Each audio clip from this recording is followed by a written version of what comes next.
Pecinta spoiler di penjuru dunia, saya doakan selalu sehat ya, baik fisik maupun mental.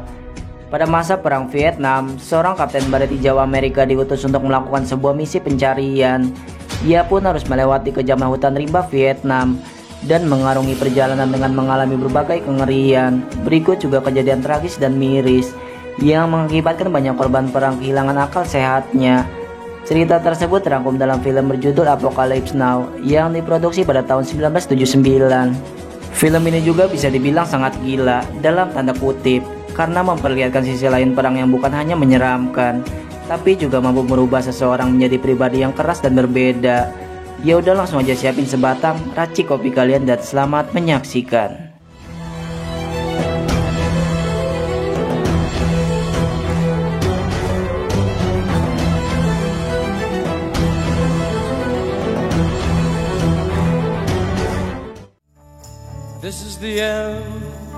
Berlatar di Saigon, cerita bermula pada seorang pria bernama Willard. Dia adalah kapten kesatuan baret hijau Amerika yang seringkali masih dibayang-bayangi oleh peperangan di tengah hutan.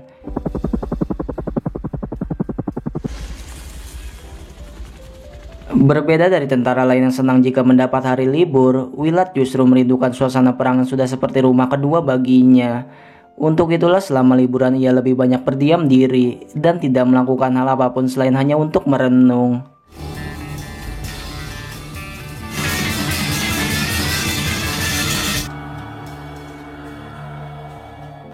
Keesokan harinya, Willard dijemput oleh dua orang tentara untuk melapor ke Sekjen Operasi Intel, di mana saat ia tiba, sang jenderal menugaskannya untuk mencari mantan perwira bernama Kolonel Kurtz, seorang yang dikenal brilian dan sangat menonjol dalam segala hal.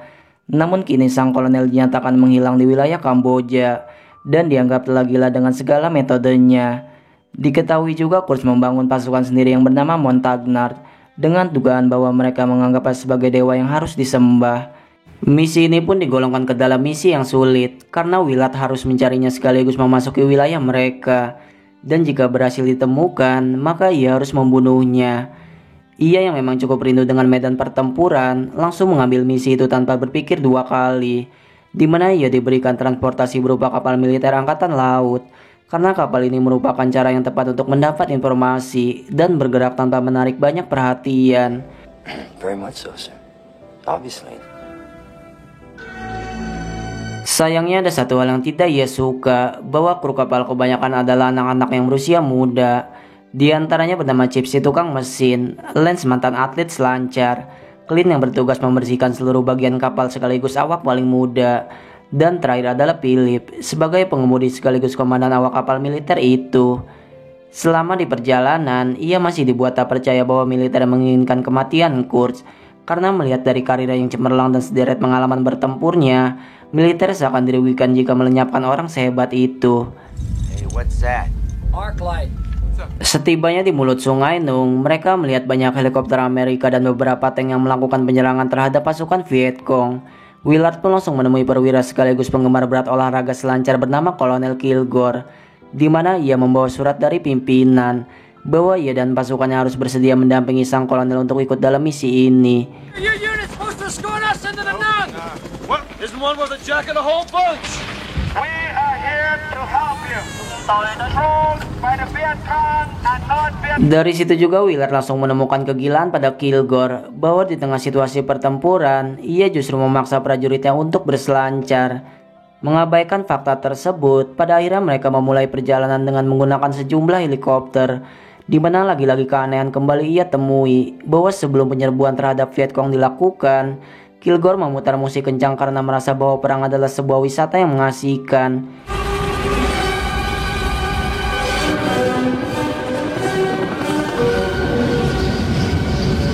Hingga saat mereka tiba di lokasi, serangan langsung dilepaskan sampai seluruh tempat dibuat hancur, berikut juga seisinya.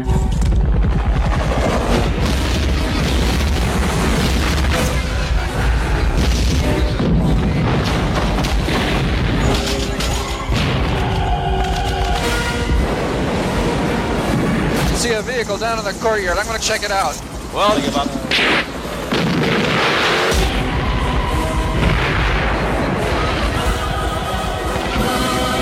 Belum selesai kegilaan itu, semua pasukan pun mulai mendarat dan langsung terlibat baku tembak, di mana mereka melakukan pembantaian secara sadis dan kejam, membunuh siapapun tanpa terkecuali dan menganggap bahwa musuh memanglah pantas untuk dilenyapkan.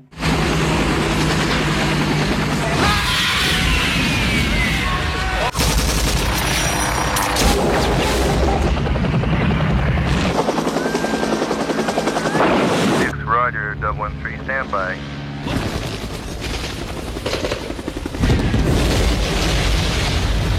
Setelah bergabung dalam penyerangan, Willard melanjutkan misinya untuk mencari Kolonel Kurtz tanpa menjelaskan misi ini pada 4 anggotanya. Dari waktu ke waktu mereka menjelajahi sungai dan memutuskan melintasi hutan untuk mencari bahan apapun yang bisa ditemukan. Namun bukannya melihat suatu petunjuk, mereka justru hampir diterkam oleh seekor harimau. Gotta be a mango tree here somewhere.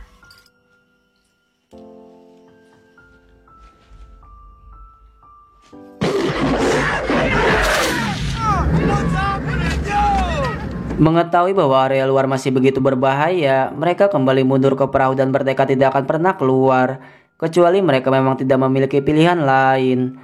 Perjalanan pun kembali berlanjut. Mereka menghabiskan waktu dengan beraktivitas di kapal dan melewati tiap malam dengan mengarungi sungai. Hingga setelah berminggu-minggu terombang-ambing, mereka tiba di sebuah pelabuhan dan turun sementara untuk memalak sejumlah bahan bakar. Mereka juga sempat menonton pertunjukan para penari wanita dan menikmati waktu tersebut sebelum nantinya akan kembali dalam misi. Namun pertunjukan yang awalnya untuk bersenang-senang justru berakhir ricuh saat para prajurit maju bahkan nekat memanjat helikopter.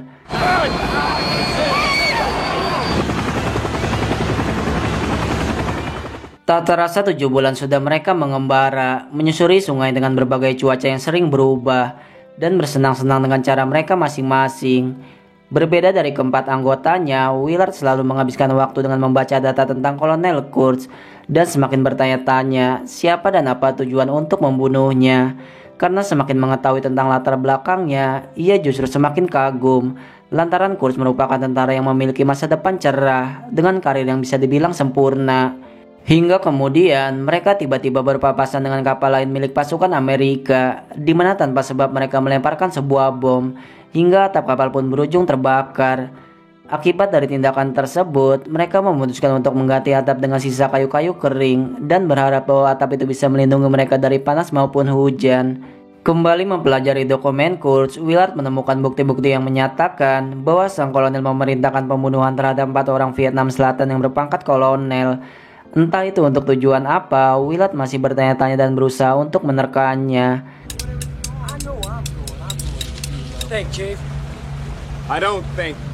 Tak lama dari itu, mereka tiba di mulut pantai yang sudah digolongkan masuk wilayah Kamboja, di mana mereka memasuki tempat dengan banyaknya korban perang yang tewas, menandakan bahwa belum lama ini telah terjadi pertempuran yang hebat. Tak hanya itu, mereka memutuskan untuk berhenti di sebuah pos Amerika yang sebagiannya telah hancur dan menemukan beberapa orang yang mulai kehilangan akal sehat. Dari situlah Willard membuat kesepakatan dengan mereka dan bernegosiasi tentang barel bahan bakar yang ditukar dengan wanita selama beberapa jam. Jelas hal tersebut membuat pasukannya kembali bersemangat dan tak sabar untuk mencicipi kesenangan mereka. Namun dari semua yang terlihat gembira, Philip justru menolak dan memilih menikmati kesendiriannya di kapal.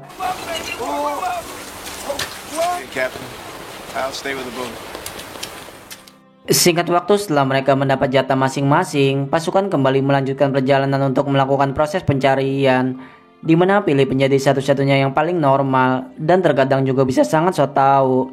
Terbukti saat mereka berpapasan dengan sampan warga Vietnam, Philip justru memilih berhenti dan melakukan pemeriksaan rutin. Padahal Willard telah menyarankan untuk melanjutkan pergerakan, namun ia tetap ngotot ingin melakukannya. Maka pemeriksaan langsung dilakukan, meskipun isi perahu hanyalah sayur-sayuran dan binatang ternak, di mana C mengacak-acak seluruh isinya dan tidak menemukan suatu hal yang mencurigakan. Hingga saat ia berniat membuka sebuah keranjang, seorang wanita berniat untuk mencegahnya. Maka saat itu juga penembakan pun terjadi dengan sangat amat brutal.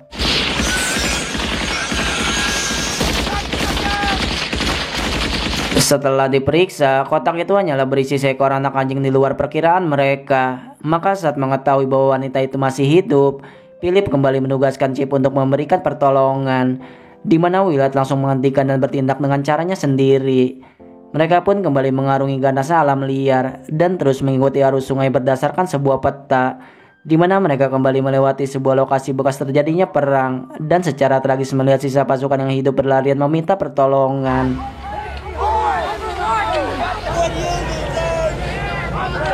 Hingga kemudian Willard bertemu dengan Letnan Carson, orang yang mengenal karena ditugaskan 3 hari lalu untuk menyampaikan sebuah surat.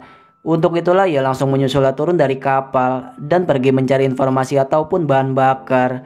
Dengan didampingi oleh Lance, mereka mengelilingi hutan dan beberapa bunker milik pasukan Amerika.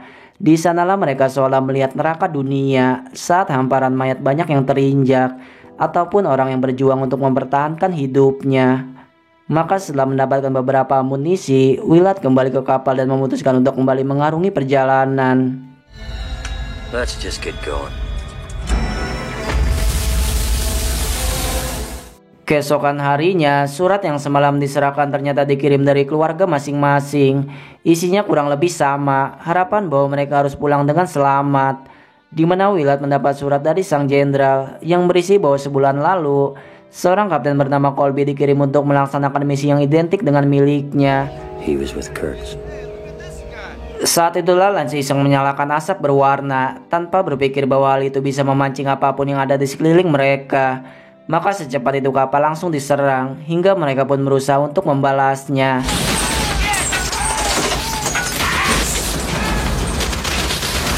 Akibat kecerobohan mereka, tak hanya beberapa sisi kapal yang rusak, mereka juga mengalami kejadian saat Clint tewas tertembak. Waktu terus bergulir, perjalanan mereka semakin jauh menembus sungai dan sampai kini belum juga sampai ke tujuan. Hingga kemudian pasukan kembali menemukan sebuah tempat yang hancur dan mendengar suara seseorang yang terus berteriak. Di mana tepat saat kabut menghilang, bukan hanya satu orang yang terlihat, melainkan puluhan pasukan yang siap menghabisi mereka.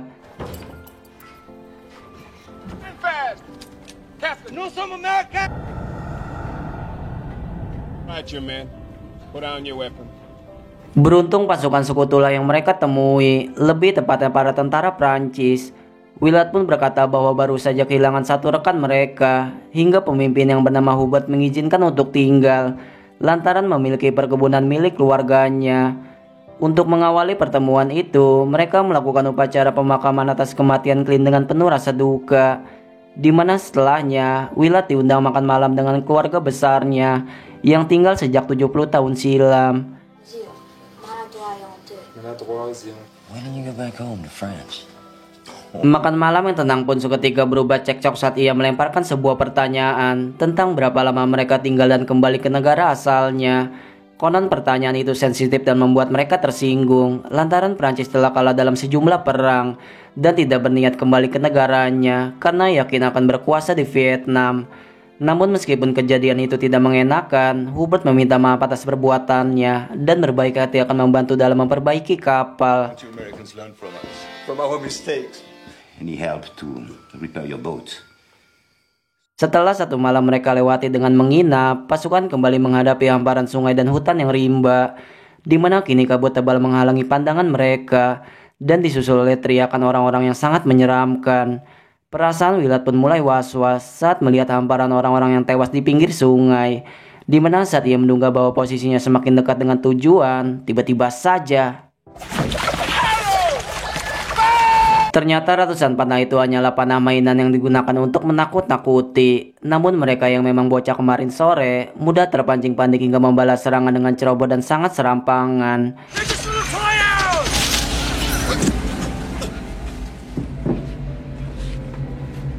Tragisnya kematian Philip membuat Chip bertanya apakah misi Willard sebenarnya, di mana ia pun memberitahu hal yang ia sembunyikan, bahwa misinya adalah membunuh seorang perwira yang telah hilang akal.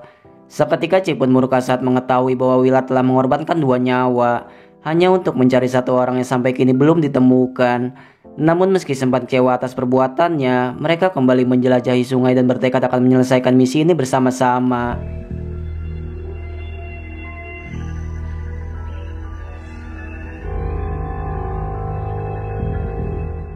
Hingga setelah cukup jauh mereka menjelajah, kapal berlabuh di suatu tempat antah berantah dengan suasana yang mencekam. Saat itulah Willard meminta mereka meninggalkan seluruh senjata dan dihadapkan dengan ratusan orang yang sangat menyeramkan. Melihat keanehan tersebut, ia semakin yakin bahwa tempat ini merupakan lokasi tujuan dan sekaligus tempat di mana Kolonel Kurtz berada, di mana pemandangan di depannya sungguh sangat miris. Banyak jasad yang tewas tergantung dengan kondisi yang sangat tidak normal. Pretty one, move it right in toward me. I'm a photojournalist. Mereka pun disambut dengan seorang bernama Yang, wartawan foto Amerika yang mengaku telah menjelajah ke Laos, Kamboja maupun pelosok Vietnam. Maka hal pertama yang langsung Willard tanya adalah siapakah kumpulan orang-orang tersebut, hingga Yang menjelaskan bahwa mereka bagian dari pemuja Kurtz yang menganggapnya seperti dewa. Untuk itulah ia berkata bahwa ingin bertemu langsung dengan sang kolonel, namun Yang melarangnya karena menganggap bahwa tidak sembarang orang yang bisa bertemu dengan prajurit pujangga yang sangat diistimewakan. Masih mencoba untuk waras, Willard diajak berkeliling dan memerintahkan Lance tetap berada di kapal. Ia pun perlahan mulai mengorek informasi lebih lanjut dan mendapat jawaban bahwa tiap orang yang mengganggu ketenangannya pasti akan dibunuh. Play cool, lay back, dig it. Tak hanya itu, sekumpulan penduduk tersebut bukan hanya dari Vietnam Utara, melainkan juga dari Selatan dan Kamboja, di mana ia juga menemukan Colby, orang yang sebelumnya ditugaskan untuk membunuh Kurtz dan berakhir hilang akal. Colby. Gonna call him crazy? Fucking A. Forgets himself with his people. Sambil menunggu sang kolonel yang belum memunculkan dirinya, mereka memutuskan untuk menunggu di kapal seraya berdiskusi. Ketika itulah Chip mencoba berpikir logis bahwa lebih baik pergi dari sana dan meledakkan mereka semua. Namun Willard yang telah mengorbankan banyak hal termasuk teman-temannya merasa bahwa mundur hanya akan membuat pengorbanan mereka sia-sia. Maka keputusan pun diambil bahwa ia dan Les akan mencari keberadaan Kurtz. Sementara Chip akan menunggu di kapal dan harus mengontak udara jika dalam 22 jam ia tidak kembali. You call in the airstrike. Mereka pun mulai memasuki tempat tersebut dengan mengumpulkan keberanian, di mana secara tiba-tiba tubuhnya langsung diputar dan diceburkan ke dalam lumpur. Setelah melakukan sejenis upacara penyambutan, Willard dibawa ke tempat tersembunyi dengan bau bangkai yang sangat menyengat. Ia pun dipertemukan dengan Kolonel Kurtz dan ditanya perihal tujuan kedatangannya. Where are you from, Willard? I was sent on a classified mission. Maka secara belak-belakan ia menjawab bahwa dikirim dalam misi rahasia karena Kurtz dianggap gila oleh militer Amerika. Namun sang kolonel telah menduga bahwa misi itu untuk membunuhnya. Terbukti dari Colby yang lebih dulu tiba dan berakhir dengan nasib yang tragis. Untuk itulah Willard dimasukkan ke dalam penjara dan mungkin akan bernasib sama, di mana Yang justru menganggapnya beruntung karena Kurtz terlihat sangat menyukainya. Want to kill a genius. He really likes you. But his soul is mad. 8 jam kemudian, Chip mulai gelisah saat Willard belum juga memberi kabar. Ia pun mencoba menghubungi angkatan udara untuk berjaga-jaga. Berselang dari itu, Willard terbangun dalam kondisi seluruh tubuh yang terikat, di mana tiba-tiba Kurtz memberikan sepotong kepala Chip yang terpenggal mengenaskan. Setelah bertubi-tubi melihat hal di luar akal sehat, ia pun tersadar di penjara dengan keadaan yang semakin memburuk. Tubuhnya seakan mati rasa dan mulai berpikir bahwa Kurtz pasti akan membunuhnya. Namun semua pemikiran itu perlahan hilang saat sang kolonel membiarkan ia bebas dan masih dalam pengawasan yang ketat.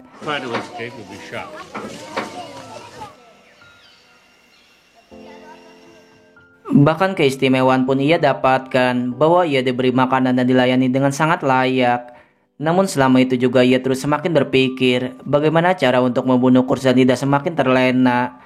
Hingga di suatu malam, seluruh penduduk merayakan sebuah pesta besar-besaran. Pesta tersebut melibatkan hewan seperti kerbau dan ayam yang akan disembelih dengan cara sadis seperti yang mereka yakini.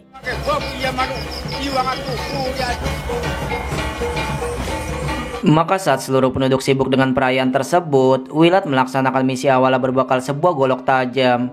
Ia pun menyerang Kurtz dengan sangat amat sadar dan mencabik-cabiknya hingga terbunuh.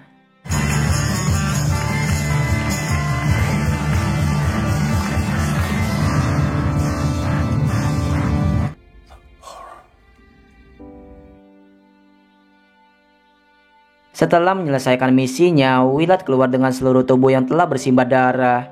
Namun siapa yang menyangka, kini ia gantian disembah dan dipuja layaknya dewa. Ia pun mengabaikan itu sambil membawa Lance yang mulai hilang akal, di mana mereka kembali ke sungai setelah seluruh misi berhasil dilakukan.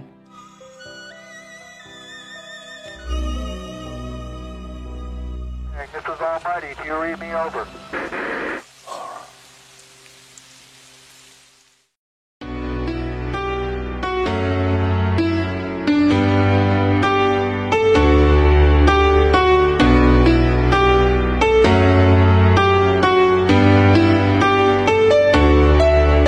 Menurut beberapa sumber, sutradara dalam film ini juga mengalami depresi berat saat pembuatan film karena keadaan Vietnam menggambarkan suasana konflik yang nyata dari mulai pertempuran sampai kegilaan di tiap karakter.